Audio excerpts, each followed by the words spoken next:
Hi, Nick. Ah, there you are. How you doing? You all right? Can you hear me?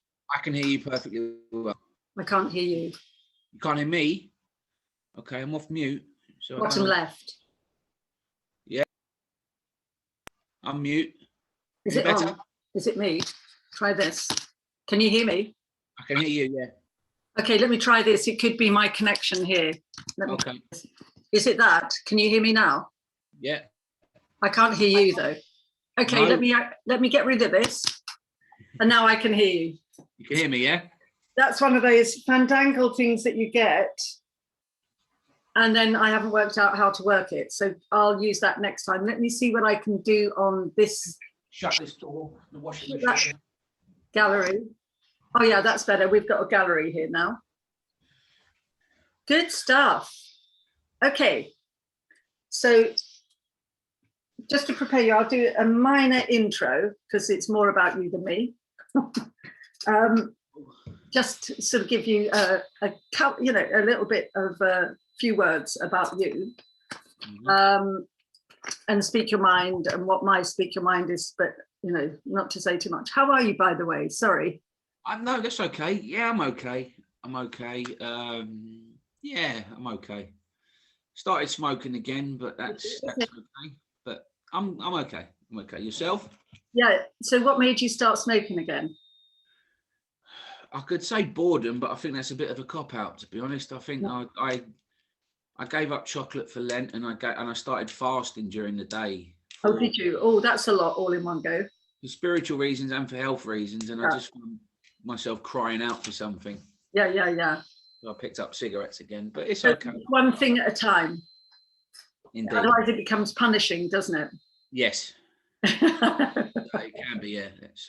So they say the best way to give up smoking is to run, to exercise. Yeah, I've given up so many times, 4 months, 2 months, 3 months, and just end up easily done. Listen, life's difficult. And there's so much going on. So, you don't have to punish yourself with everything. I've actually been quite good with the self-flagellation this time, to be honest. Have you? I'm impressed. I mean, I wouldn't say enjoying it, but it's nice to have a break at work and have a cheeky fag and then get back to it. So it's okay. Quite social, isn't it? Yeah, okay. Definitely. So we might bring that in. But basically, I'm going to introduce Speak Your Mind. It's my mental wellness program. Who am I? Blah, blah, blah. Then I'll introduce you and say can I say you've been battling with drugs? You can say whatever you like, Maria. Okay, fine.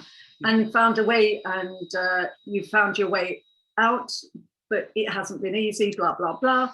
Yep. And then I go over to you and just say, where are you now? Yeah. That's where I'll start from. So you can give us a date, that you've got a new partner. Are you married, by the way? No. No, you've got a new partner, you've got a little girl.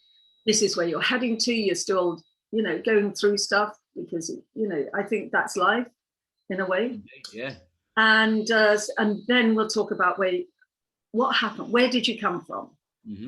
It's an observation, and basically it's for you to say as much as you can, really, for the benefit of others who I'm sure that you not only will influence now through this, but in your life, because that's what you're here to do. I get the sense. Cool. Good. Few people say that, but yeah, we'll see. Well, you've got my support, so don't ever forget that, because life's hard. Yeah. When you're doing the work you're doing and the experiences that you've had, it's not going to be easy. And I think that's always the hardest thing, to feel that you're on your own and you're struggling. You need to have somebody that backs you up, that has also not just a buddy. I understand you've got lots of those, but also somebody who can sort of just, support your back when you're taking on the weight. Yeah. Because it's tough, and it's a wonderful thing to be able to do what you're doing. Thank you. Okay, so let's start. Welcome to Speak Your Mind. This is my mental wellness program.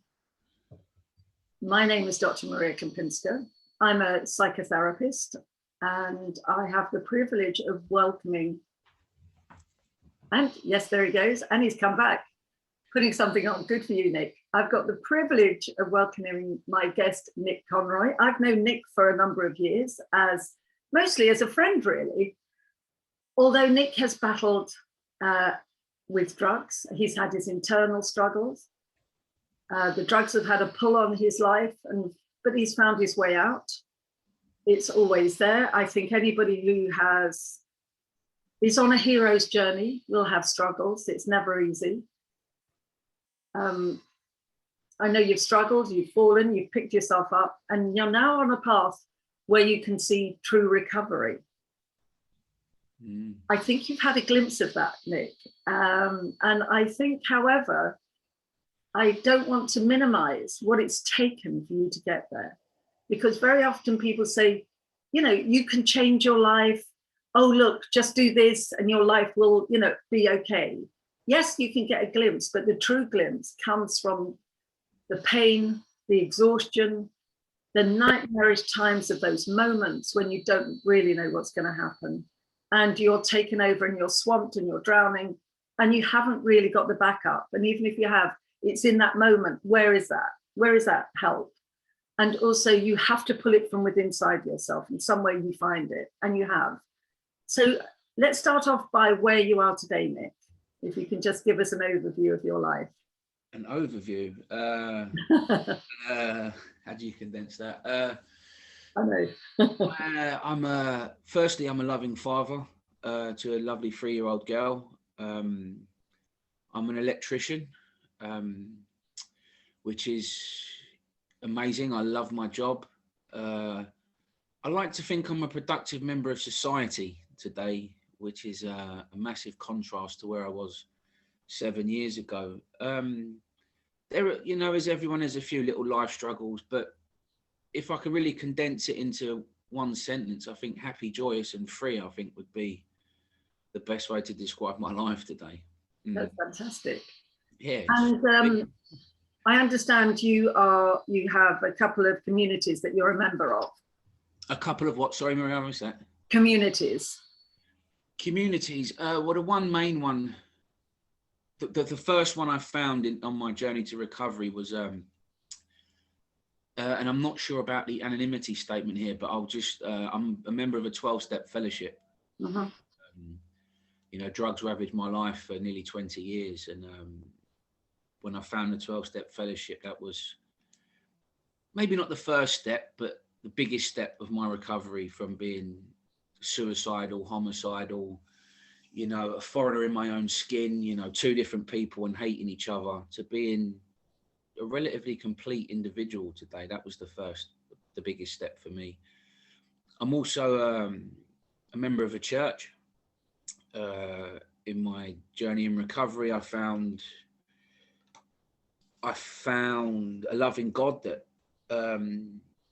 supports me when things can seem, because things can still seem dark, even in recovery and being clean. And, you know, there are dark moments and there's a loving God that I can rely on and that supports me and gives me light, for want of if I could put it, yeah. Let's just briefly talk about the 12-step recovery, which we will come back to. Yeah, sure. I'm always intrigued by that because I think it was set up by, I'm not sure if he was a doctor, but I know it was a Mr. White. And I know he contacted C.G. Jung, and I'm a student of Jung's work. And my PhD was included Jung. And I know that he helped give it a formula, but it's basically, as far as I understand, people that come together to support each other and find their way through or back and through a journey where they are recovering from some sort of addiction. Is that correct? It is, yeah. It started with Alcoholics Anonymous. I'm not sure of the exact history, but I know that there are many other fellowships that follow that model for, as you say, different forms of addiction, drugs, sex, love addiction, codependence. And from what I understand, it's helped many, many thousands of people. It helped me. I can only speak about my own experience. I'll keep it on me. It's pulled me out of an abyss and, you know, give me a life worth living. So I'm immensely grateful for that. Yeah. And does it help because you're there with other people that are struggling in the same way? I think it helps. Yeah, yes, definitely. But for me, it helped that the people, and I always find it's quite remarkable that, you know, people that really suffered with addiction and you know, if you're like me, did some horrendous things to myself and others in my addiction, that managed to get clean and help others. And I think it's that therapeutic value of what we say is the therapeutic value of one addict helping another is without parallel. And I think it's just, I think someone who's been through or is going through something can really relate and empathize with the exact stuff you're going through. You know, I've met so many wonderful doctors in my time, but there's also that lack of empathy sometimes, if that's the right way to put it. I'm not bad mouthing or judging them, but when you can truly empathize with someone and relate to someone on certain things you've done or certain thoughts that went through your head, there's a certain it's quite powerful, you know. For an instance, there were many incidents in my life that I thought I would go to the grave and never share with anyone. And I remember doing a bit of work with my sponsor and being led to tell the truth. You know, I needed to be honest about this. And I remember my sponsor just looking at me and saying, yeah, I've done it. But I found freedom from it. So it's quite powerful. I've never found that from a mental health professional. Yeah, I hear that. And I think, is it because that person has been there and come out of it and recognizes, so there's no shame in that moment, that they don't reflect back? And I know as a psychotherapist, having been trained to understand the depth, I'm a deep psychotherapist. So, you know, the early feelings and the deep feelings that we come up with in life, and they're not on the surface. You might get the behavior on the surface, but the true feelings are so deep. Yeah. They, as you say, they are mortifying. They're, you know, they're both externalized in the way that you wanted to be homicidal and also suicidal, both at the same time. Comes from a depth somewhere that is beyond the things that people can see. It's only in the action. But when you are with somebody that recognizes that and says to you, yeah, that's okay, I know that, I've been there, that's very helpful. It's immensely helpful. And also you've just kind of pinged something in my head. There was also, you know, for me, before I found recovery, I only really knew two emotions, and that sort of three emotions. It was depression, anger, or relatedness. And the relatedness was usually when I was high.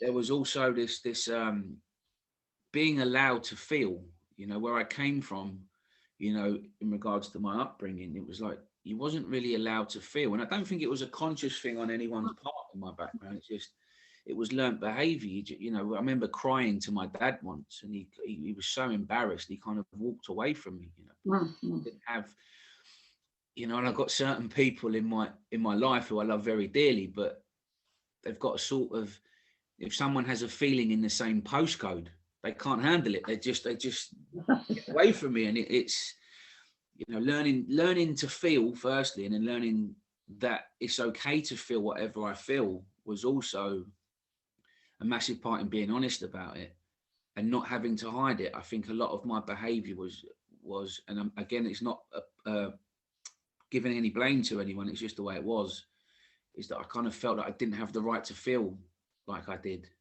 You know? And this all started at what age? Let's go back to that point, because as a caveat, as you've said, yeah, you know, we're here observing your life. You're observing your life. You've done a lot of observation. You've done a lot of self-analysis, and I take it, and I tend to think somebody with your ability, your drive, your passion, your roots in life, and your mission. And I do think, I know that Tom Cruise has stolen that one, but I do think lots of people have that mission, and it's not always jumping on an aeroplane or a helicopter. It's so subtle, but it's so profound in people's lives, that your mission is to make changes, not only in your life and in others, but every time that you'll be working with others, it does reflect a part of you, and it does bring things up. But let's go back to the early stages of your feelings not being permitted to be explored, let's say, or how did you deal with that? If you're crying and somebody doesn't recognize that you're in pain or hurt or anxious, how did you deal with that?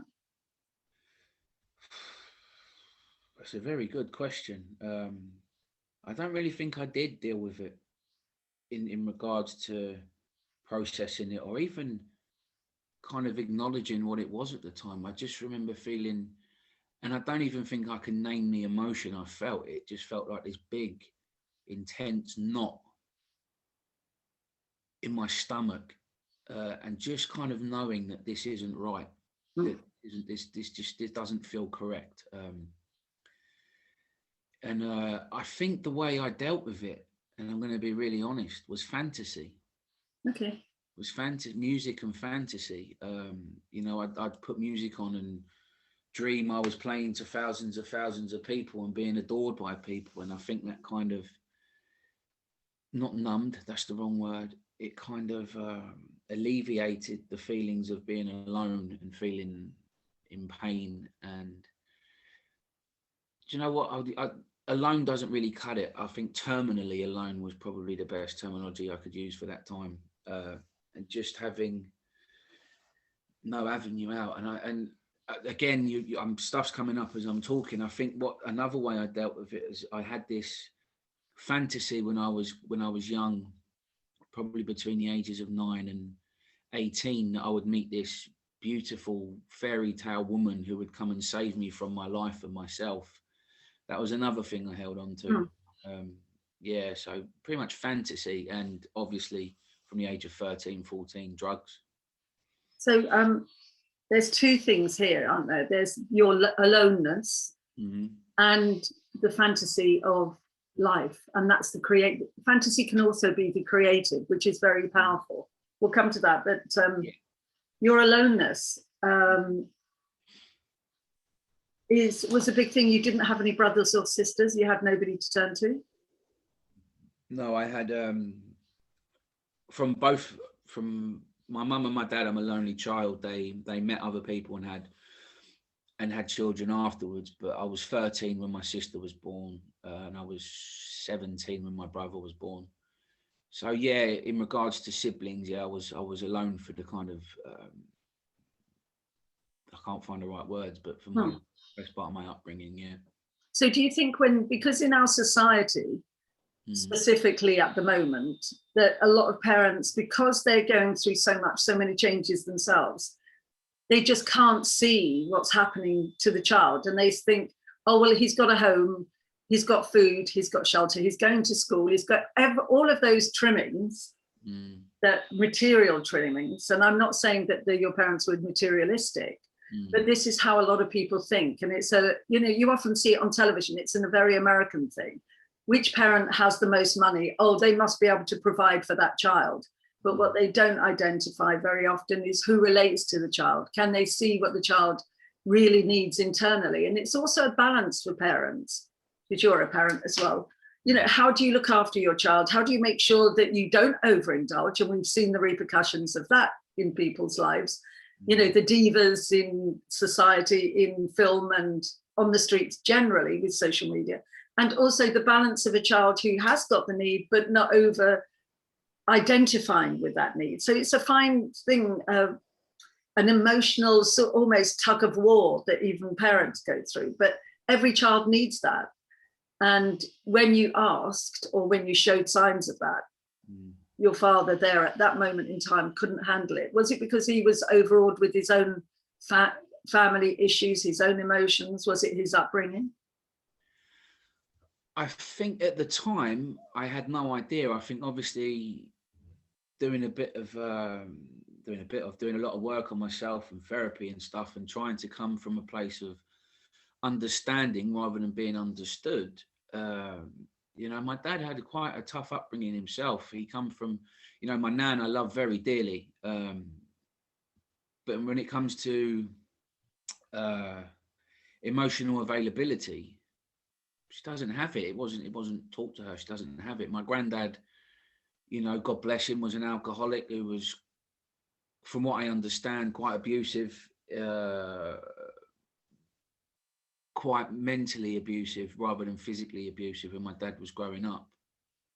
and kind of from that attitude of just suck it up, get on with it sort of behaviour. I don't think there was any acknowledgement of emotions, let alone how to cope with them and emotionally support the children back in the day. I think nowadays people are more aware of it in regards to, most of my friends are in recovery, so I know they're quite emotionally mature. They try and emotionally support their children. In regards to the big wider world, I don't really know. I'd like to hope, or I certainly see things being a lot different to when I was growing up. And I think we are more aware of the emotional needs children go through. But there is also that, I can speak personally, when I was growing up, it was like, right, you've got food, you've got nice clothes, you've got a Super Nintendo when I was young, crack on. And obviously I felt the effects of not having emotion, being emotionally nurtured, But again, I'm not attacking anyone in that. I'm just stating my truth. No, this is an observation. This is life at times, and only unless we identify what our parents were going through, what happened to them, why couldn't they give us what we needed? And to some extent, I think that's life. To some extent, that is our journey. Yeah. And as you say, sort of, you've got your community, your 12-step, your program, but also you go to church and you found God, and you have a guide. God is your guide, your guiding light. But we all have a journey, or else what's the point to be here?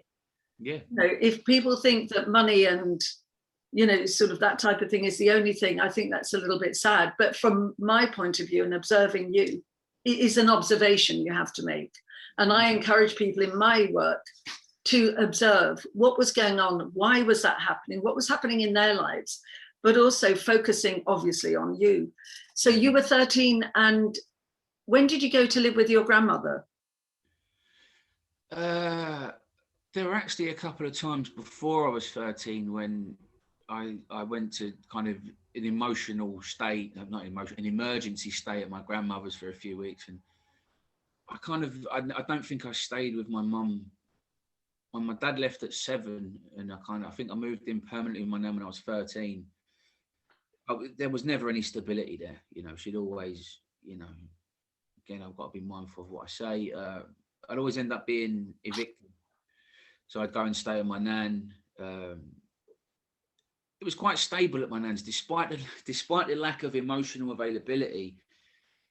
There was never any violent outbursts. There was never any rejection. There was never any being told to F off. So it was quite stable there. When I went to go and live with my nan, I think I was about 13, 14. And it was stable. We had food on the table. My nan was always there. I could always talk to my nan. She was always there, not necessarily regarding deep feelings or where I was at emotionally, but there was a big element of stability there for me with my nan. But what my nan lives on a council estate, and the kind of flip side to that coin was, and again, I'm not coming from a place of judgment, but there was a bad element of people that I fell in with on the estate who were taking drugs, not going to school, and I fell in with that crowd, which was my choice, but I think that had a major effect on it. Also had a big effect on how I viewed life and where I was going in life for that period of time. But your friends, and this is often what happens, isn't it? That we find friends that we can identify with. So if your friends it's a sort of tribal thing, but it's an unconscious thing, that they draw you in, you're part of them. Yep. You might skive with them, and then it becomes a bit of fun. But they were all on the estate. I was brought up on a council estate. I understand how that happens. Mine was slightly different to yours, obviously different place. But there were always gangs there, and you could always skip school. You could always have people to play with. But for you, since you were an only child, you had nobody else to pull you the other way.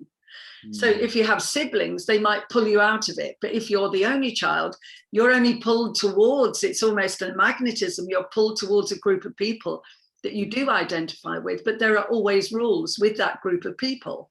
Yeah. So within the group of people that you sort of moved in with, basically. What were the rules there? What did they do that you, when you joined in, you thought, oh, this is it, I'm one of the crowd, I'm one of them?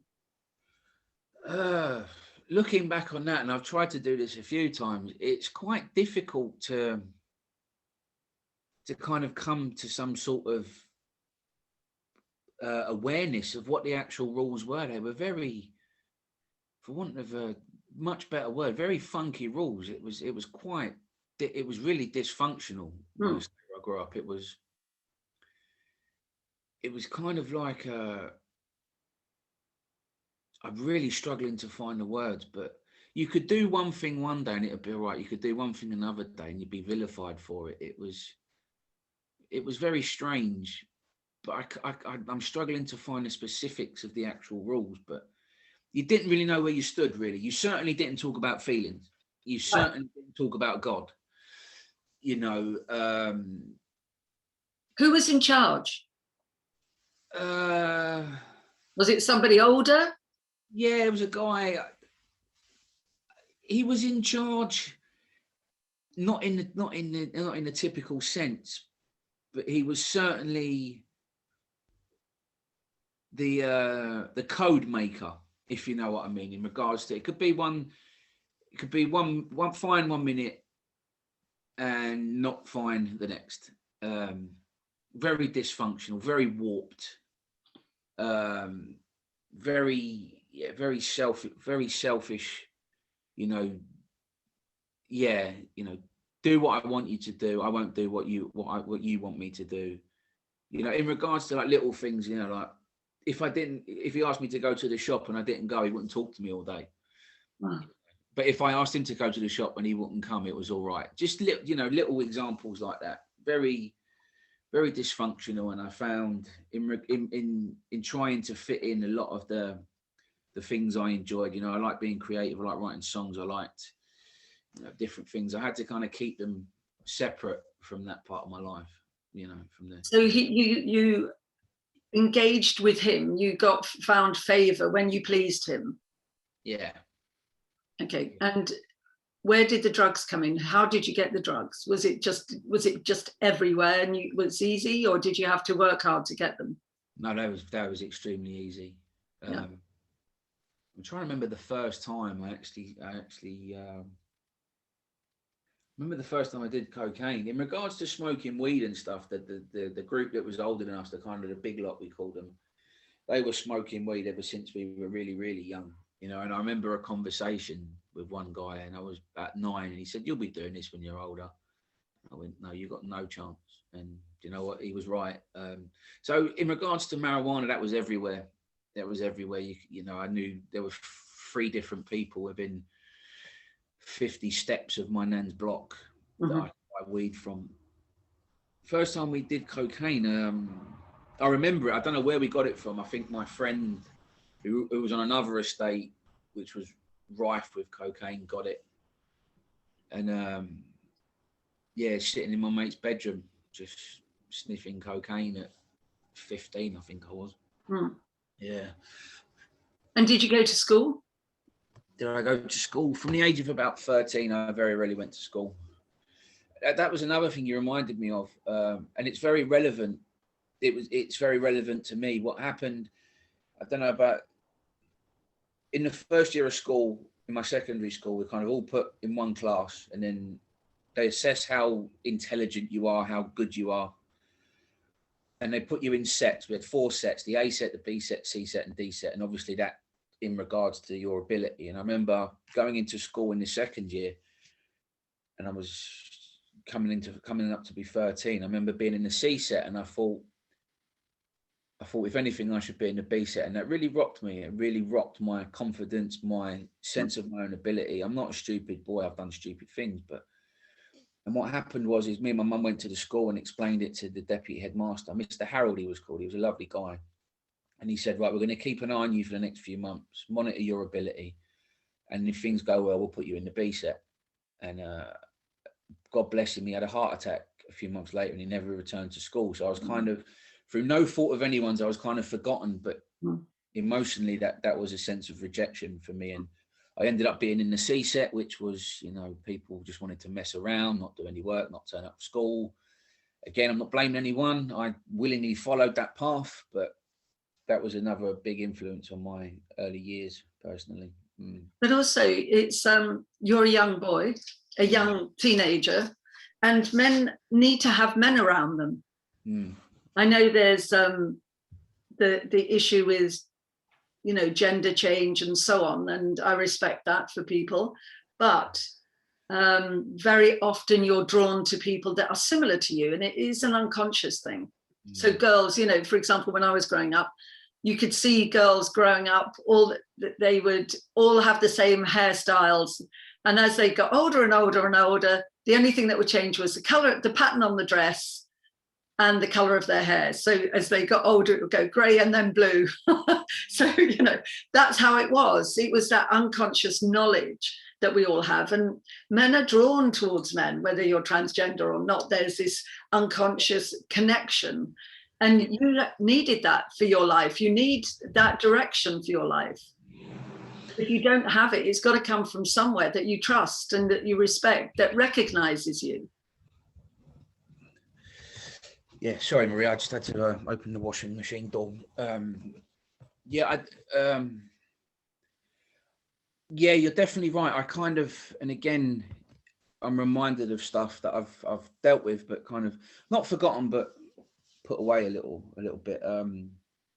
Yeah, I drastically needed a male role model. I remember going to school on a Monday morning sometimes, just spending a weekend with my dad and crying that he wasn't there again for another couple of weeks. And I remember being very close to my uncle Robert, my mum's brother, when I was young, before I started hitting problems and taking drugs. You know, he was a football player. I loved football. He used to take me to football all the time. And then when I started getting into drugs and started getting unwell, we kind of, I don't know if it was a conscious thing, but he just kind of didn't see him anymore, kind of rejected me a little bit. That's how it felt. Anyway, I can't say that was how it was intentionally. So that kind of fell away. And then I started getting involved with as a male role model, my mum's brother, Ian, Robert's brother, Ian. And, I was drinking at the time quite heavily. I was, using drugs, and Ian used to like a drink. So I used to sit in the pub most of the time with Ian and but it was a male role model. And I went to live with him very briefly, and I had long hair at the time, and I was living with him, and he said, basically he said, you've got to cut your hair. If you don't cut your hair, you can't live here. And I refused to cut my hair. So it was kind of another rejection. So. And how old were you then?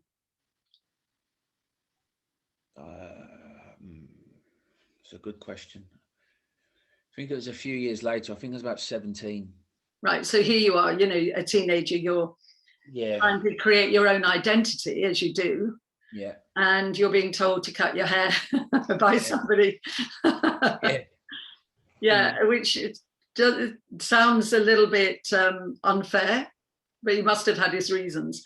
Coming back to the muse that you said, you had this fantasy life, a bit of a fantasy life, and that whole need, and you were writing songs, playing music.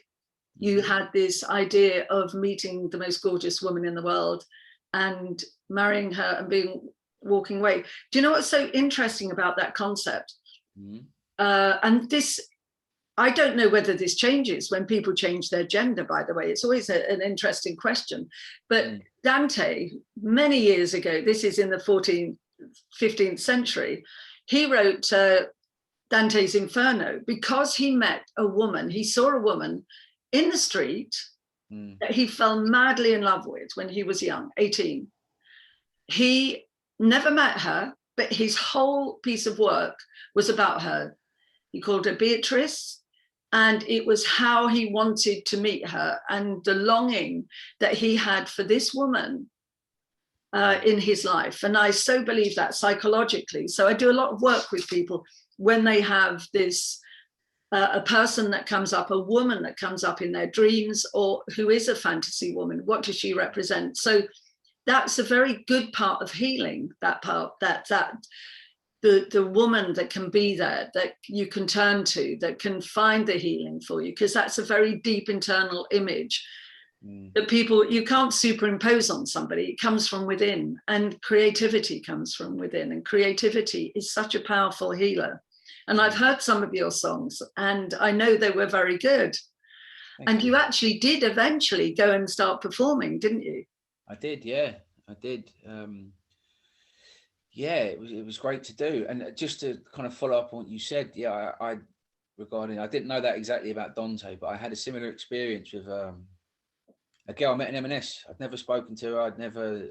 I knew her name because she wore a name tag, and the amount of songs I wrote about this girl before I even spoke to her was, yeah, quite frightening, to be honest. It's so interesting, because when you listen to music nowadays, and I speak to a lot of musicians as well, they often talk about people that they really don't know who they are in depth, but they have this, we do that. Doesn't matter who you are, women do that about their partner, whether it's a woman or man. You just turn that on, and that's who they are. They represent a part of you. This is what life could be like. And I think that's wonderful, because if you think that it could be like that, when you can imagine it, you can make sure that it happens, I think. Yeah, I think for me, I certainly, there's an element of truth to that. I think for me, it's I'm putting qualities onto someone that aren't there. In regards to this girl, once I did get to know, and we went out a few times, it was hell. It was she was just like someone from my past, emotionally unavailable, never turned up, never communicated well. And for me, I was just constantly chasing this thing that was, never going to turn up. And I spent many years chasing something I was never going to catch. And God bless her, she's with a girl now, so that was her path. And I wish her all the best. But I think that there's certainly an element of truth in it. To believe it, you can, to dream it, it's possible to become real. I think for me, I have a very, very bad picker, and I see someone, I saw this girl, I fell madly in love with someone I didn't know. I put qualities on her that didn't exist, and it created a lot more pain for me, to be honest. Yeah, but I think also that what women dream about men dream about women, that dreams are always individual, but that is also the feminine part of ourselves. So women have, everybody internally has the male and female components psychologically. So if you're dreaming about the feminine inside you, if you were to recognize what that was, I'm sure there's that element of yourself that you were exploring anyway. And we're not talking about sexuality, we're talking about the philosophy of what being feminine means, the creative, the nurturing, the ability to give birth to something, the caring, the kindness. I see what you get. I think, yeah, definitely. But I think in regards to the example I used, I think I was looking for another mother. I think I was looking for mummy, for want of that nurture, for want of that connection with a female presence. And it turned out to be very close to the mother I grew up with. So, the emotional unavailability, bad communication. But I certainly get what you mean, in that there's that longing for female nurture, But equally, it helps you identify who you are, because what you didn't want is you didn't want that relationship again. No. You didn't want to be pushed out the way. You didn't want not to be neglected. What your nurturing need, was to be recognized, was to be looked after. And I don't mean that in a childish way, but just cared for. Yeah. And love is caring. Love is being, sort of just people doing something for you that's nice. Even that sort of just, that they're there to listen to you when you need help. It's the ultimate selfless gift, isn't it? Absolutely. It is such a magnificent experience if you can get it. Yeah. And I think you're right. Yeah. And we, you know, sort of lots of people search it, but often look in the wrong place. And so easily you could have gone down that path of experiencing the wrong type of nurturing for you.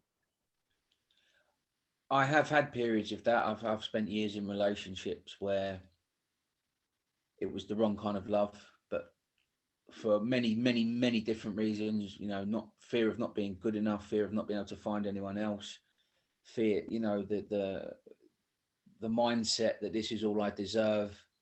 And I spent years in quite horrific relationships for that reason. So, yeah.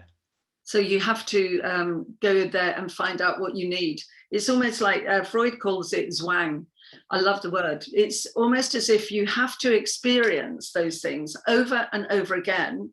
And whether it's a parent's love that was difficult, you experience it over and over again to overcome it, to almost find out what you really need. So you'll go back into that as a relationship. And then you finish with that relationship because you've been kicked out of it. I think life kicks you out sometimes. God kicks you out for you, or the universe, whatever people want to call that part. But you're kicked out of it. It hurts, it's painful. And it's meant to be painful because it's not right. But then you go back into another relationship that's similar, but not the same. And then you're kicked out of that one way or another, because it's painful. Until you go, actually, you start identifying that wrong relationship eventually. Yes.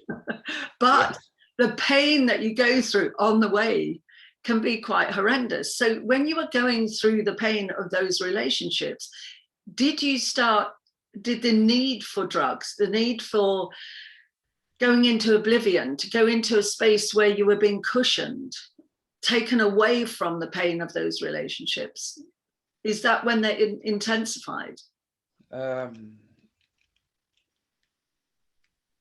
Another very good question. Yeah, drugs were always a form of escape. I'm a bit dumbfounded by that. I just have to. I don't think drugs for me were just. Drugs were an escape from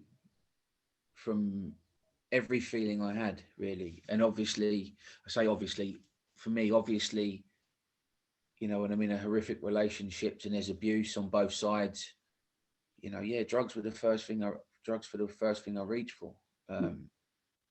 Because yeah, it numbed everything. It numbed everything.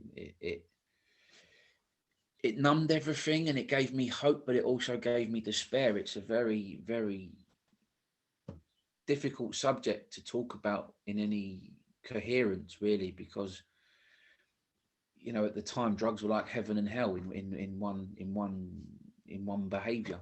You know, and it was always the thing I seeked in the first. You know, the initial hits were great, but very soon after, I'm in a pit of depression, and you know,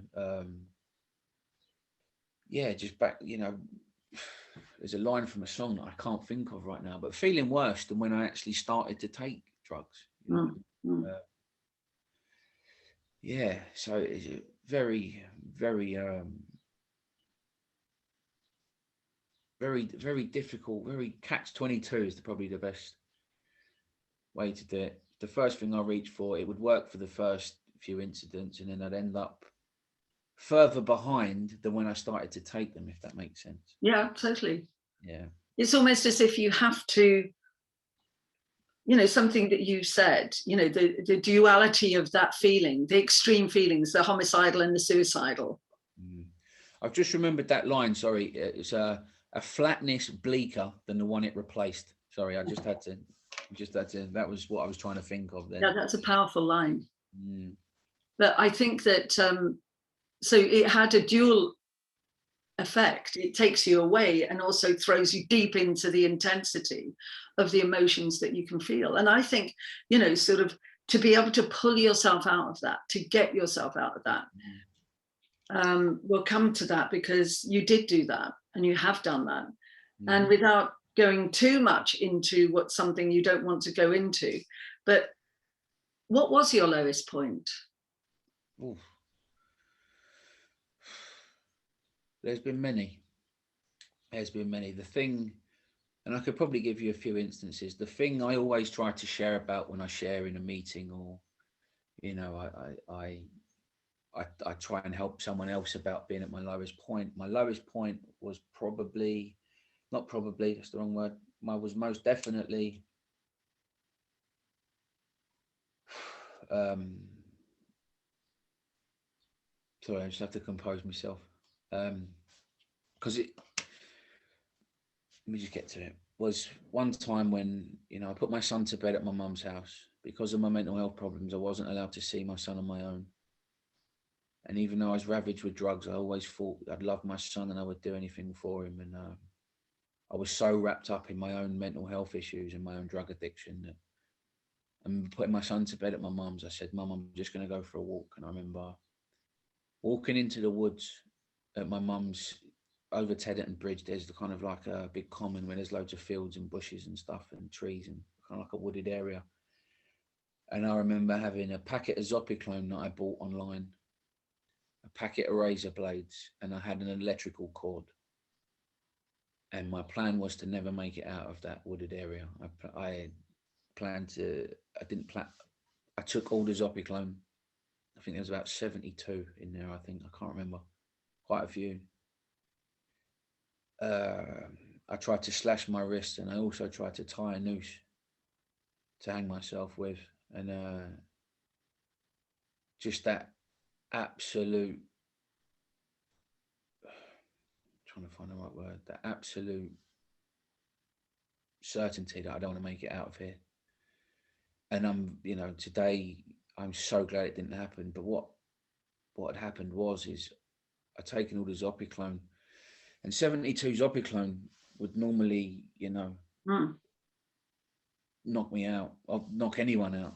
But I tried to do it a couple of times before, and I think the ones I bought online wasn't, you know, the stuff you get from the chemist in the UK. I think they're a bit weaker, but I was semi-conscious. I couldn't do anything with any. It was like being really, really, really drunk. Instead of knocking me out or harming me, it just made me feel really, really drunk. I tried to slash my wrists. I ended up losing all of the razor blades, thank God. But I managed to put a big, massive hole in my arm that I still look at the scar of today. And I didn't have the ability to tie a noose. And you know, what I know now to be God helped me out of that situation. And I managed to make my way home to my mum's. I don't know how. I remember just trying to find razor blades, not being able to tie this noose. And I remember it was freezing cold. And I just went back to my mum's, and I remember my mum, I don't remember her answering the door. I remember sitting on her stairs with a big hole in my arm, and my mum just being so distraught while my son's asleep in bed. And yeah, that's probably the lowest point of because I don't ever think many times in my suicide attempts, I don't really think I wanted to die. I think I just didn't know how to live. And I think on that occasion, I actually wanted to die. That and one other occasion. But yeah, it's probably the lowest point, Maria. Yeah.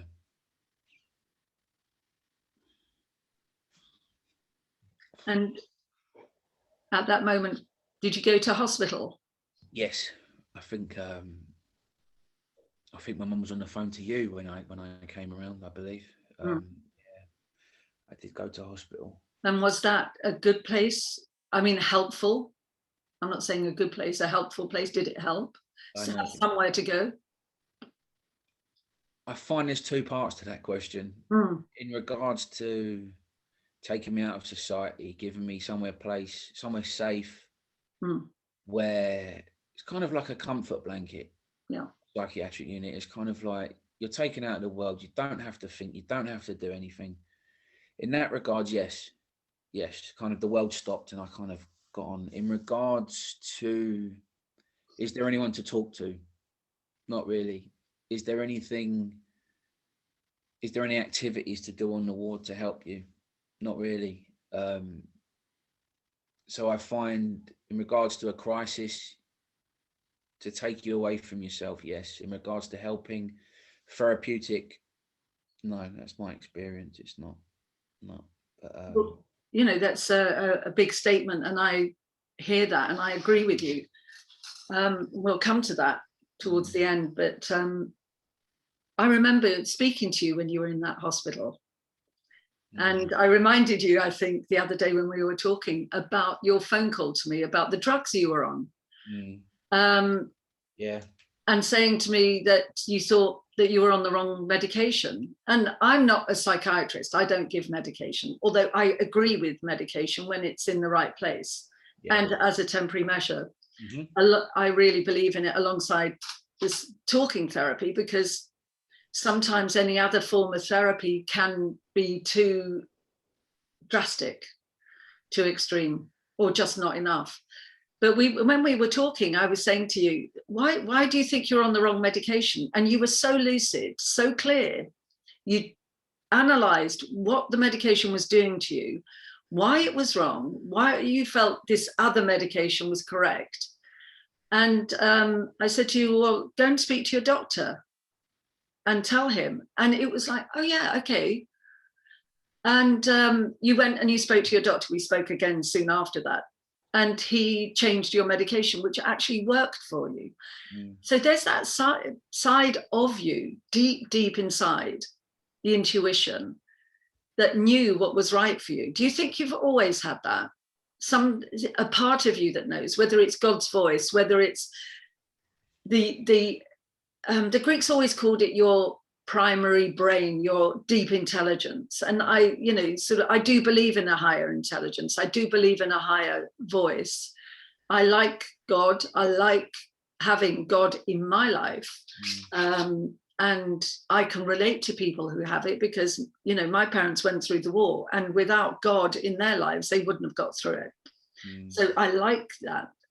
There's nothing wrong with that. But do you think that's what it was? A voice inside you that just knows who you are, what you need? I've had that on occasions. You know, something really, not necessarily, it's not an audible voice, but there's something talking to me that's pulling me in the right direction. I've certainly had that on many occasions in my life. I've certainly had a very different voice pulling me in the other direction. So I can't always say I've known what's best for me at all times, because I've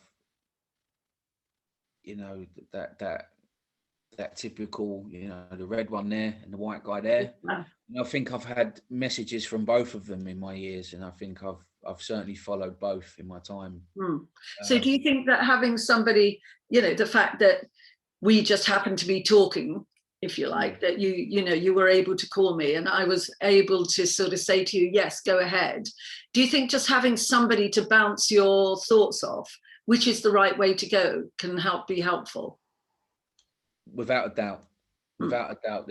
Firstly, that, you know, coming from where I come from, that kind of permission to be allowed to think and do things for yourself, that kind of permission to have a voice is certainly part of it. In regards to where I'm at today, if it wasn't for my sponsor, I don't think I would be here today. And I'm not saying I would be dead, but I certainly wouldn't be clean. I certainly wouldn't be happy, joyous and free. You know, having that someone who I can always rely on, you know, and he's done some amazing things for me beyond the call of duty as a sponsor, has been the main thing that's kept me tethered to life, you know, and happiness. Tell me the role of a sponsor. I do understand, but tell me what he's done in your life, because I know you go and you have group meetings, but also, does he always attend the same meetings as you? No, not always. We before lockdown, we always tried to make at least one meeting a week together, which was nice. But, you know, and my sponsor always says this, which has been really nice. He's not just my sponsor, we've become really good friends. You know, we're actually brothers in Christ. We have kind of an independent church that we're kind of setting up together. So in regards to a typical sponsor relationship, ours is a bit more than that. He's the godfather to Isabella, my little daughter. But what he's done for me, the first thing is he's never rejected me. You know, we've had one or two minor incidents where we've disagreed, but he's never said, Nick, F off, go away, don't come back. He's like, Nick, I love you. Nick, I hear you.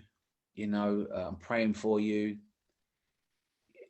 He's never judged me. You know, I've told him some things that as I said before, I thought I would go to the grave with. He's never sat there and gone, oh, no. He's just, I hear you. You know, he sat with me in family court when I was trying to get access to my eldest son, Josh and Luca. He sat there with me all day in family court. Just been the most supporting, loving, you know, and just the epitome of what I believed a good man to be. And he's just always been there. He's just always been there. That's another thing. Is it also the difference between what you're experiencing with somebody who is your sponsor? Is that I presume you can call him when you need to. Yeah. And that is a big difference, isn't it? Massively. Because I think where, you know, sort of I don't behave like this, and I'm sure people will frown on me for doing this. But for me, with my clients, if I know that they're in a crisis, they have my number to call because I think it's important. But somehow just one person isn't enough. And I know there's this big thing about mental health. Oh, just reach out, you know, say your piece. People can't reach out. When you're deep in that state of despair, and that is utter despair. We're not talking about, it's not somebody, it's almost like being in prison. You are imprisoned, but in the deepest, darkest dungeon, and with the invisible person having locked that door and you can't get out. So you need people to be able to go in and open that door for you. You need to have that, because metaphorically, that's what's going on. And this whole thing, and I do think mental health is so important that we recognize it. But when you're in the depths of despair, you need people to reach in and help. And that's what you're saying. That's what your sponsor does. Yeah. He keeps in touch with you. He recognizes the signs, does he? So he can help you understand where you are. And no, sorry, I was moving. Yeah. So tell me, does he, when you're going through this stuff and you are both contradictory in your own feelings and you're expressing that, because, you know, you don't come out, nobody does come out of this and it's all lightness. Yes, you know, you're saying lightness and joy, and that's what you aim for. But our feelings sometimes take over, and it can be anger, and it can be, you know, wanting to get rid of people, and it can be quite aggressive, it can be passive aggressive. There's a lot of stuff that comes out. And yet your sponsor, I take it, has to take that. And because he's been through what he's been through, he recognizes that. And he doesn't punish you, I presume. That's the key. No, it's never punitive, never. Even when we've had, you know, minor disagreements. We had a little thing the other day, and, you know, we have such a good relationship that I'm just like, I phoned him up. So look, this went on for me when that happened. We speak through it, you know, we kind of, we just speak through it, you know, and then at every single occasion, it's like, I love you. I certainly didn't mean that, or this went on, or that went on, you know, but we share it all the time. I'm just really glad I can have this relationship where I can tell you what's going on. He's like, no, I do too. Love you, praying for you. It's just really healthy. It's just really nice to do. And there's in regards to my sponsor Naomi, there's that as well. There's also, if stuff's going on for me now, you know, I do suffer from, you know, low mood and anger and resentment and stuff. But what I've learned is there's certain tools of the program that if I'm doing regularly and I'm maintaining it, I'm doing it on a daily basis, I very rarely fall into that trap of being resentful, or, you know, being depressed. You know, like if I'm taking regular inventory of myself, or I'm praying, or the most important thing is if I'm reaching out to someone else to try and help someone else, I tend not to fall into that abyss. It's when I let go of it's when I let go of the things I need to do that I can fall back into that pattern, you know. So reaching out and helping somebody else. Yeah. Is that something that you try to do every day? Is that something that is on your list that enables you to put all your knowledge, in a way, all your experience into helping somebody else? Yeah. Yeah, again, I'm not perfect. I do try to do it every day. I don't always get to do it every day. If I've had a long day at work, I go home to a screaming 3-year-old. I'm tired. I want to eat dinner. I don't always do it. But when I do it, and I don't do it for selfish reasons, but when I do it, it certainly helps me as well as helping someone else. Yeah, I always try to do good by other people.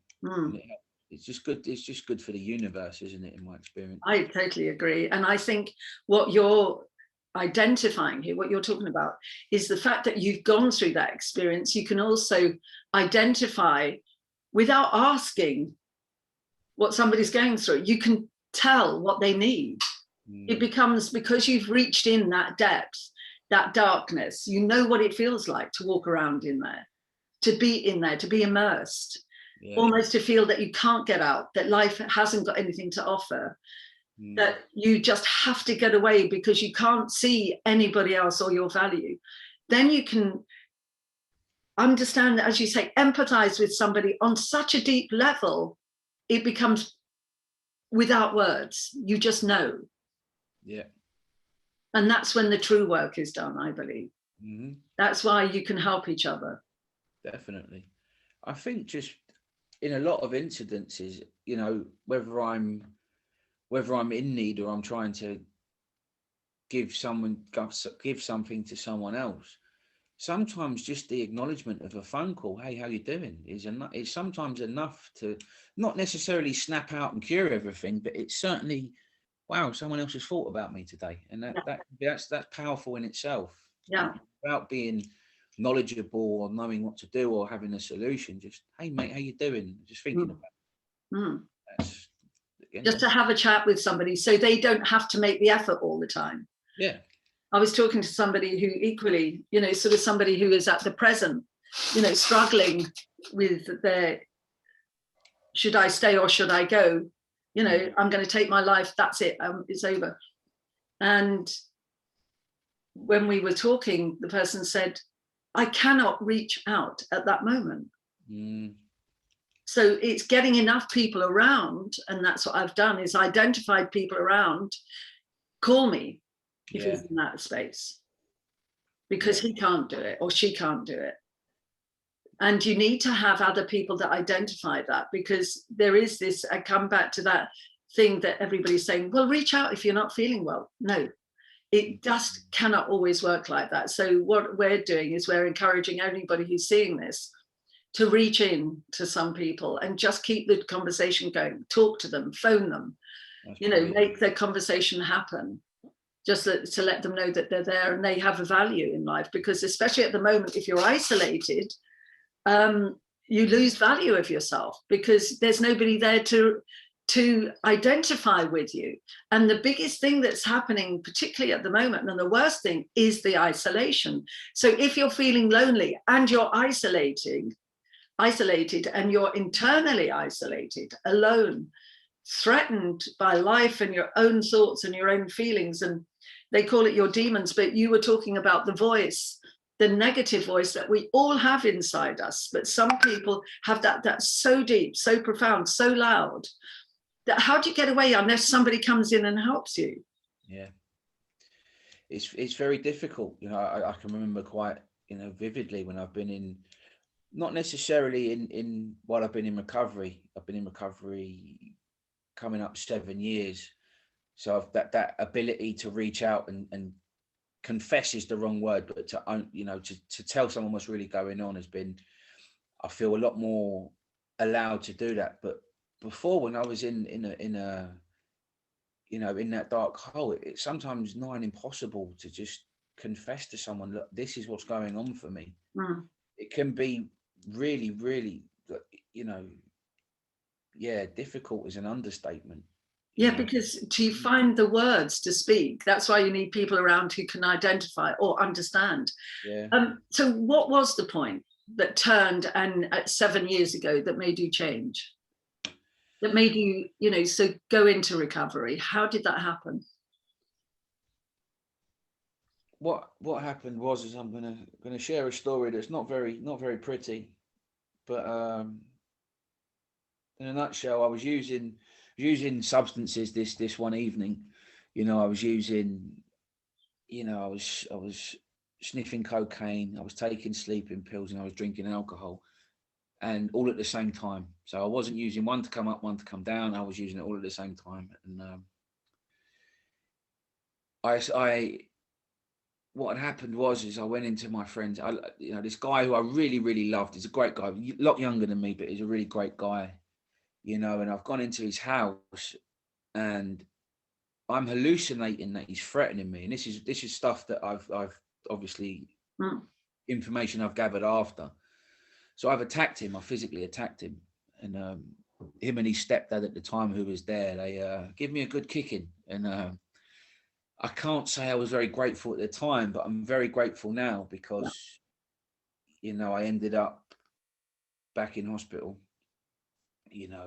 mortified at what I'd done, uncomfortable in my own skin again, not being able to fathom why I was behaving like this. And again, coming to that point where, believing I'm morally deficient, and just the best thing for me to do is to take my own life. And, I ended up back in Lavender Ward, the psychiatric unit, and there is no words, I don't believe, for where I was at mentally or emotionally. And what happened was I was in this unit and I was bouncing around the kind of waiting area, canteen sort of on the unit, and this woman came into the unit and she was visiting her sister, but I hadn't seen her for 3 or 4 years, I think it was, and I'd used drugs with this woman. I'd been hospitalized with this woman. I'd seen this woman at her lowest point, and I obviously recognised her, but I didn't recognise her. She was totally different from when I last saw her. And obviously, we got talking because we knew each other quite well. And she said, "I've been going to a 12-step fellowship, and I'm 3 years clean." And at the time, I was a kind of pseudo-atheist, if you know what I mean. And now I know that to be God, showing me that maybe you've had enough now, Nick. This is the way out. So she showed me the door, and I think I got discharged a couple of weeks later. I went to my first meeting, and it really spoke to me, my first meeting. It's hard to describe if you've never been to a meeting, but it's, there's certain reading cards we read that, they're quite contradictory in the way they're written, but they made total sense to me. The guy who was sharing at my first meeting, he wasn't at the time, but that man is my sponsor now, the man who's done so many things for me. And he shared some really brutally honest stuff in a room full of people that made me shudder and wince, and in disbelief of how can you can't say this in a room full of people. But he pretty much shared my story. He shared about the abuse of other people, the darkness he found himself in, the inability to stop on his own. And it sounds cheesy and it sounds corny, but I tried many things, as you know, Maria, to kind of find my way out of that. My mental health problems, my drug addiction. I tried to move to Spain to get clean. I ended up doing more drugs there than I did here. I've tried relationships. I've tried all different things. But when I was in that meeting, it was like, this is it. I think you've arrived, Nicholas. I think this is where your freedom is. And it wasn't a smooth ride. I didn't stay clean from my first meeting. I think it took me 6 months of relapsing to finally get it. But I did. I got it. And it's not just given me the ability to stay clean a day at a time. It's given me remarkable friendships, the ability to love, the ability to feel, the ability to have self-acceptance, acceptance of the way thing is, the ability to deal with resentment. You know, it's given me a lot of wonderful tools, and also the ability, as I said before, is to come from a place of understanding rather than trying to be understood. And it's served me so well in my life and others around me, and I'm eternally grateful that, you know, that woman showed me the way. And interesting, isn't it? Another woman. Yeah. But, you know, as they say, you know, sometimes they say, you know, sort of when they say when you're ready, the teacher will come, but the teacher comes in sometimes so many different areas and facets, because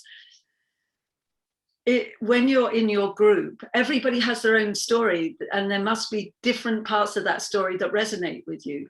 But yet your sponsor had the deepest resonance because he's still there in your life. And you were still taking drugs while you were going? No, in the early days? No, I my first meeting, I stayed clean for a week. Mm. I never turned up to a meeting high. I never. Right. Okay. I relapsed after about 10 days. I stopped. I got 30 days clean. I relapsed. I came back. 60 days, relapsed. Left for 2 weeks, which is a story in itself, listening to my own head. Ended up very suicidal 2 weeks later after a drug binge. And I've stayed clean ever since. My clean date is November the 9th, 2014. So I've been clean ever since. And who helped you through that 2 week binge? Who helped me through it? Or that 2 week, because he fell back in that hole again. Yeah, no, I did. I did. I wasn't going to meetings. I kind of severed my relationship with my sponsor very amicably and decently. And I texted him that I'm not coming back. You know, he said lovingly, said, yeah, I hope you're all right. I hope you do well. No, I ended up going to festivals, you know, injecting a lot of substances that I knew I shouldn't be taking. And I ended up crying on my front room floor one day, after 2 weeks of being on it. And one of the gifts I learned in recovery was I phoned someone. No, sorry. I'm getting this totally wrong. I've totally forgot about this. I actually went to Boots around the corner from my house to buy a packet of razor blades to kill myself. Right. And I remember, again, God working. I was just about to put the key in my front door to run a bath to slash my wrist. And someone from the fellowship phoned me. And they said, what's going on? And I just, it just all came out. It all came out. And he went, do me a favor, phone your sponsor. He wasn't my sponsor. He said, don't care. Phone him up. He's going to want to hear this.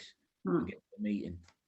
And I've been clean from that day ever since. I did exactly what that guy asked. Find my sponsor lovingly took me back.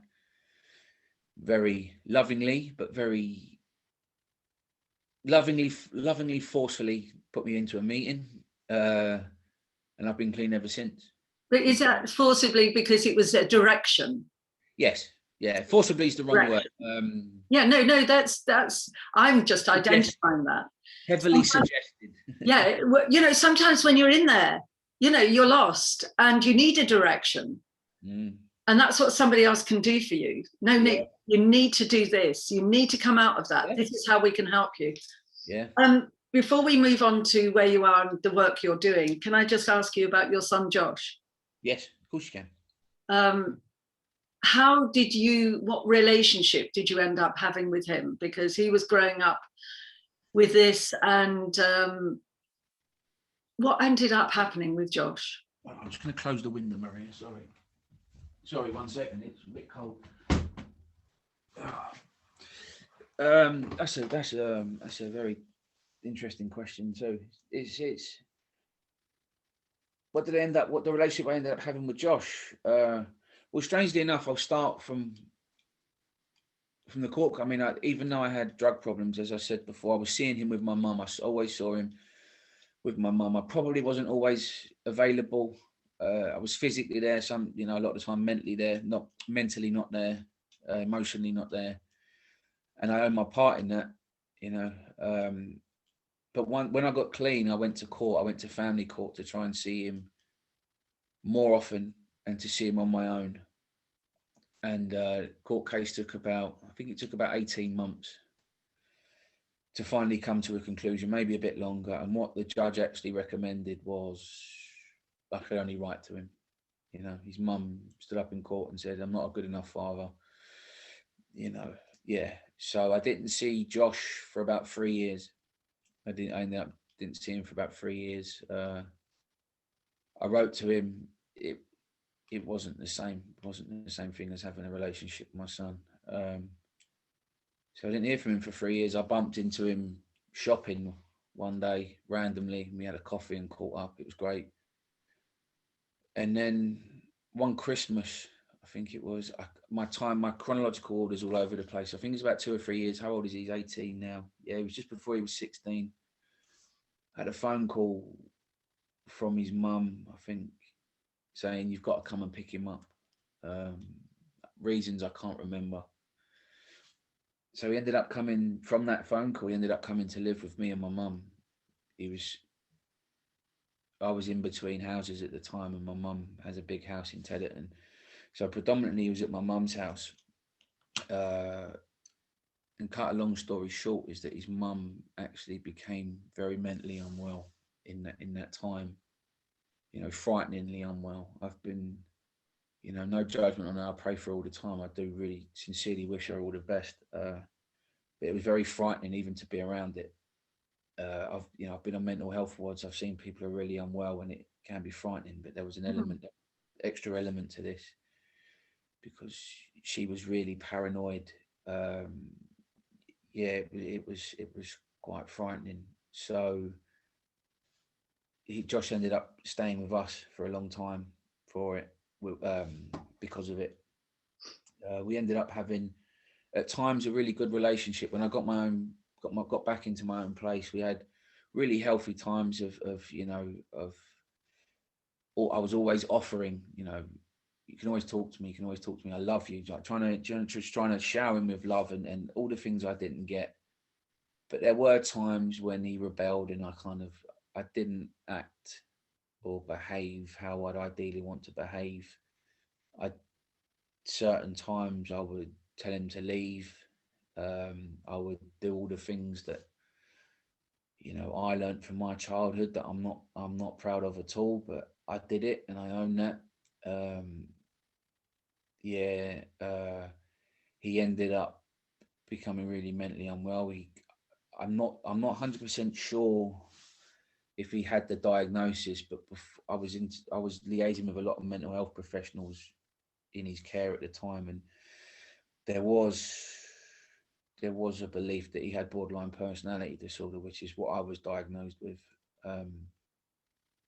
So he was in and out of hospital. He was harming himself constantly, and I really didn't know what to do.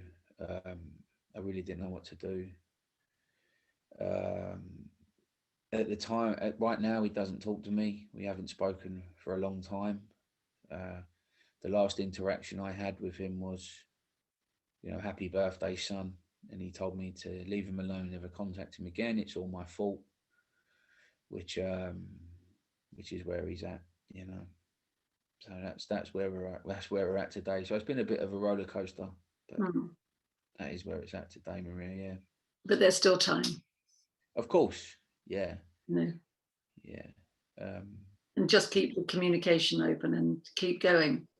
Well, I've been blocked, so it's a bit difficult to maintain communication. I know my mum, he's blocked me. He used to get on really well with Amy, my partner. Blocked her. He's blocked my mum. He's blocked my brother. He's just at a stage where, you know, he that's what he wants to do. But he's quite safe. He's in a youth hostel in Twickenham, which apparently is really supportive to him. He's doing relatively well. He's still in school. He still has aspirations to go to uni, so he's good. That's good. You know, but going back to what we were saying initially, you know, I have a lot of amends to make to him regarding being emotionally unavailable, not catering to his needs as he was growing up. You know, he came back to live with me, and I thought I was doing okay, but sometimes I reacted in a very bad way, which was very detrimental to him, I'm sure. And so I just wanted to acknowledge that I am aware that, you know, despite me acknowledging what I had or what I didn't have growing up, I kind of did it again. I'm trying to do better today, but I've passed it on myself, for want of a better way to But that's the nature, that's the human nature. Yeah. Because what we experience becomes automatic for us. It's our autonomic nervous system. That's how we respond. And then gradually through that response, if we're self-aware, or we can reflect on our own behavior, which is what children force us to do. If we can do that, we can then turn it around. If we're in it, but it does take two parents to make a child. And if you've got two conflicting parents, which often happens in our world today, that it makes it very difficult, because you've also got the input of another parent that you've got to sort of deal with. So you've got your instinctive response, and then you've got the responses, oh, this is how it should have been. I should have done that, but sometimes it's too late because they've gone somewhere else. So it's confusing and it's tough. But coming back, you've met Amy. Yep. So tell us how you met Amy. We met doing volunteer work for Richmond Borough Mind. I was about 18 months clean. I was putting myself through college at the time. I kind of bucked my ideas up. That's the wrong way to put it. I'll take that back. I found some peace of mind. You know, I was doing well. I was stable. I wasn't fantasizing about killing myself every day. I wasn't using drugs. So I thought I'd give something back, you know, and just, you know, there was a lady at Richmond Borough Mind called Eva, and she was so loving towards me. No matter what went on, she was always available. And I wanted to give something back. I wanted to not repay her necessarily, but repay Mind as a whole, because they were always great to me, always, you know, open arms. So yeah, we did this training course. There was quite a few of us there. And what actually happened is that the facilitators, one was called Claire. And we actually, Isabella's middle name is Claire for that reason. I just wanted to share that. We kind of all put into groups of 3, and we kind of had to come up with a concept of, you know, what would be helpful or therapeutic for people who suffer mental health problems in the community. And we came up with a group called Chatty Minds that went really well. We did that for about, before I started working, I think we did it for about a year, maybe shorter. And it was just a group where we all came to discuss what was going on, or stuff within the mental health system, or stuff just going on in life, which was really nice. But, you know, me and Amy started to meet for coffee and stuff, and she had an amazing sense of humour. And we just laughed a lot. We just really laughed, like belly laughing a lot. Nothing was ever too serious. You know, Amy's done a lot of work on herself in regarding her diagnosis. I won't break her anonymity in that respect, but she's done a lot of work on herself.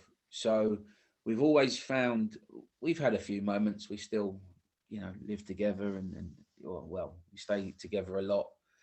So there are moments, but there's always a resolution very quickly. It's easy to share my feelings or what thinking's going on. She can do that with me. You know, it hasn't been a total easy ride, but it's been a lot different to my previous relationships, where I've been allowed to have a voice. I've been allowed to have feelings. She's been allowed to have feelings, and it works really well. It works really well. And you have a little girl?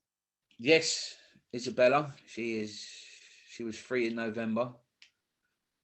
Yeah, she's amazing. She's absolutely amazing. Yeah. But you're now working as you're almost finished your apprenticeship as an electrician, which is fantastic.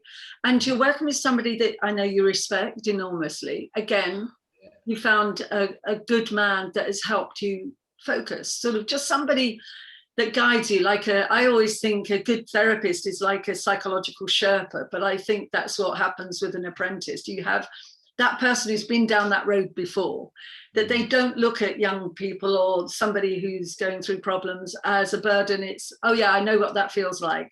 It's okay, we can get on with it, but this is what you need to do. Yeah. My boss is amazing. I've worked for a couple of guys before, both in the fellowship.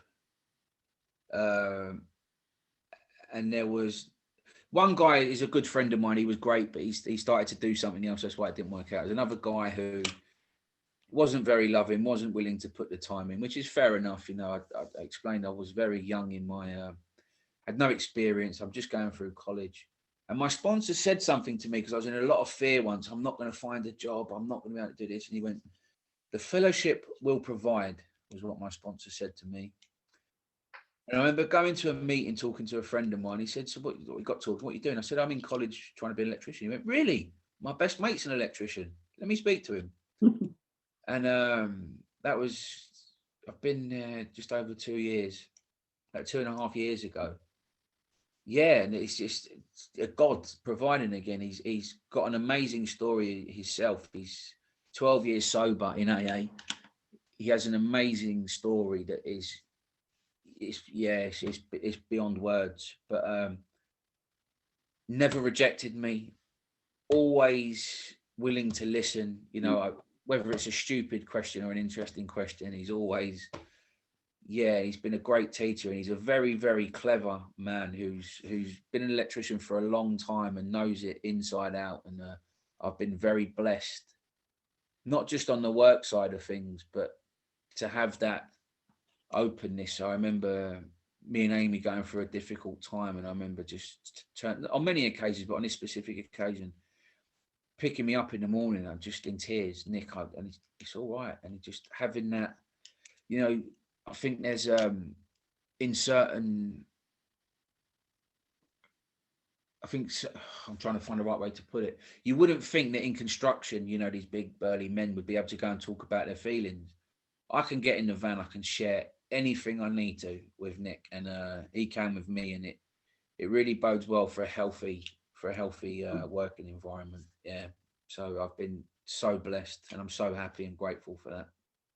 So Nick, in moving on, you've got Chatty Minds. Yeah. And you're saying you're setting up a church, a community, a spiritual community. What is it you're setting up? A church, really. And it kind of formed at the beginning of the pandemic. There was me, my sponsor, a couple of close friends of ours that are Christians, that were just meeting kind of, it was nearly every night in the first lockdown, just to read a bit of the Bible. Firstly, we would check in one another, what's going on, how we're feeling. We'd read a bit of the Bible, and we'd laugh. You know, we'd have a bit of spirituality. We'd check in, we'd bond, and then we'd laugh. And even Amy was a part of it at one point. And I think for me, it was a really saving grace in that lockdown, because I did struggle after the first couple of weeks, because I was on furlough then. But what it's turned into now is we have a private group of me and 3 other guys who started it. And then what we've done now is other people in recovery, not necessarily friends, but people we know that kind of have a slight belief in Jesus or want to know more about Jesus. So we started a kind of, I don't like the word beginners group, but it's kind of new group for other people. And I think there's about 10 people in that. So we're just trying to just carry the message to other people and just build it up, really. And are there rules to your church? Rules? Yes. I don't like the word rule, kind of. No, but I'm giving it. Is there a direction, something that you can and can't do? You have to be an addict to attend. That's the kind of, you have to be in recovery to be part of it. But other than that, no. We try not to swear on the group, which is easier said than done, but that's about it. We just try and, you know, give guidance and love to one another. So that's about it, really. And that's, you know, so powerful, because it's anybody that has struggled with the force of drugs, the force of alcohol or drugs or something that we take in order initially, I think, to alleviate whatever is going on, but ends up magnifying it. It intensifies it. But it's almost as if that's what's meant to happen at times, you know, because you are confronting every extreme feeling you can. And at the same time, I often, I'm not a drug taker because I just don't. Not for any, I'm not sanctimonious. I mix with people who take drugs. I'm in the entertainment business, as you know, as well. But it's just that I have seen some people become so out of control on it, and some people just dabble for the sake of it. It's just a crazy world, isn't it? Yeah. The world of drugs. But it is something that is so seductive and enticing. So how do you make sure that you are not seduced back into it again? I don't hang around with people who take drugs. There's got to be that, hasn't it? Yeah. It's as simple as that. Yeah, we have a saying in recovery: if you keep going to the barbers, you'll end up getting your hair cut. Yep. Do you know what? It's so true. When I was 20, I lived in a flat, and the people who owned the flat upstairs they actually were the pushers of drugs. Now, they were Mr. and Mrs. Perfect.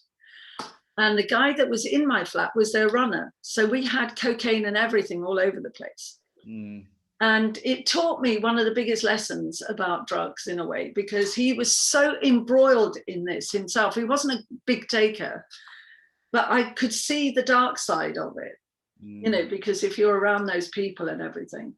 And eventually I got really afraid of where I could end up, because, it's not just for myself, but for the people that you have to mix with as well at times. But as you say, you've got to say no to certain people. And if you're around that all the time, you will be seduced into it. It's just what happens. Yeah. So do you help people stay out of that world? Do you guide them? I try to. We have a saying in recovery: the newcomer is the most important person at any meeting. So if I see someone that's new, I'll swap numbers. I'll call them. I'll always make myself available to them. I do helpline service. We have a helpline in the 12-step fellowship I attend, which I can't do a regular shift because of my work and child. But yeah, so I stay on the helpline, a couple of hours a shift. I direct people to meetings. I kind of explain the program to them. I did service in prison before I started work. I used to take meetings into a certain prison. So yeah, I do my bit in regards to, is there a kind of strict regime of how you help new people? Not really. I just try and make myself available. I do service when I can. I do shit like kind of similar to not necessarily a question and answer thing, but I do a lot of shares in meetings and stuff. So yeah, I just try and. Well, I've certainly put a link on the site that I've created, www.speakyourmind.global. I'll not only put a link, this will be on there, and I can't tell you how grateful I am for you telling your story. It's so powerful, it's so important, and I know it will guide people into a better place. And the fact that you actually do the work and they can identify with you, and of course I'll give you all the support I can, but it's such a big step, because some people are so afraid of that unknown part of themselves that they fall into. And it is so deep. It is so powerful, isn't it? That road that you could be led down, you do need the strength. And also, as you say, the light, the joy. Know that that's there to take you away from that. Because the other world is so easy to fall into.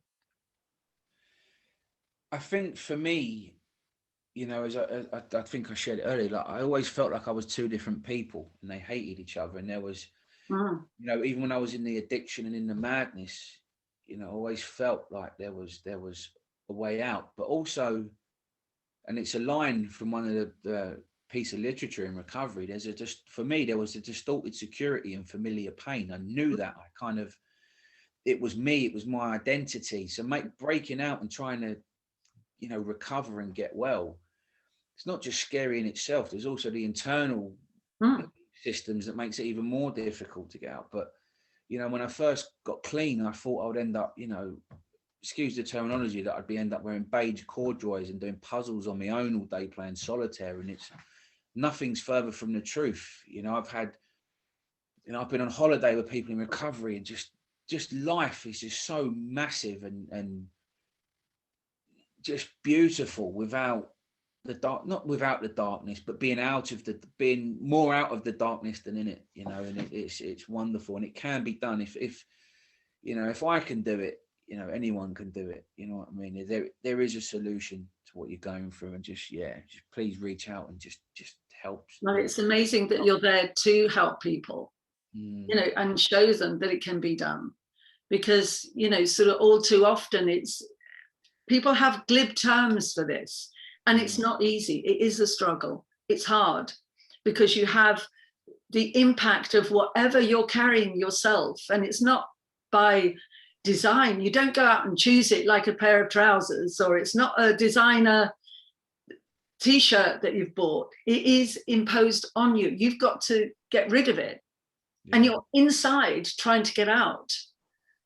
So that struggle is immense. So to have somebody like yourself and your sponsors who can understand all those movements that take place, and all those words that don't make sense, and the chaos that it brings, and the contradictions in the feelings, and the emotional turmoil that goes on with it, and the fact that you can be a joy 1 minute and in absolute depths of despair the next.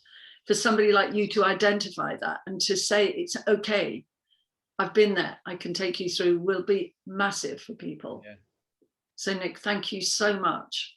Thank you for having me, Maria. It's great to see you. And I didn't get to share. Thank you for all your help. You know, as I shared with you before, I still wear that gift you gave me many, many years ago before I found recovery. And I think you were one of the first steps to help me find recovery. So God bless you too, Maria. Thank you. God bless you.